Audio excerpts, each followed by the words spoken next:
大家好，我是夏妈。今天这一期跟大家分享一个懒人凉皮的做法，不需要洗面，也不用到淀粉。之前做过洗面的，好多朋友都反映太麻烦，时间太长。这一个的话呢，完全就不用担心，非常的简单又快速。首先准备普通面粉300克，在里面加入1勺盐，再加入冷水，一边倒一边搅拌。水分次加入，可以减少颗粒的形成。搅拌成面糊状，我们给它醒20分钟。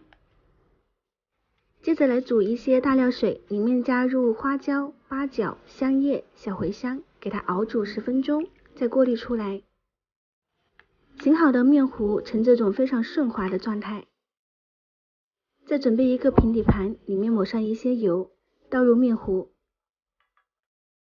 给它摊开之后放入锅中，盖上盖子煮3分钟，可以看到鼓大泡就可以了。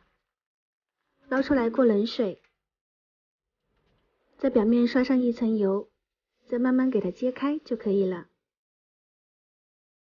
非常劲道，而且柔软，不会出现开裂或者发粘的一个状态。厚薄的程度可以根据自己的喜好而定。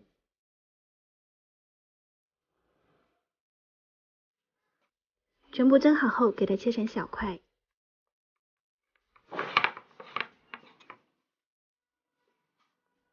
蒜泥里面加入一些盐，再加入清水，给它调成蒜汁水。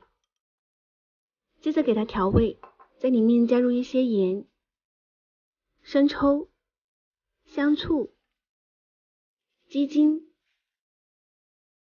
再来一些麻酱，再加入1勺大料水、1勺蒜汁水，加一些自己喜欢吃的配菜，我这边是胡萝卜、黄瓜丝、香菜，再来1勺灵魂伴侣辣椒红油，给它搅拌均匀就可以了。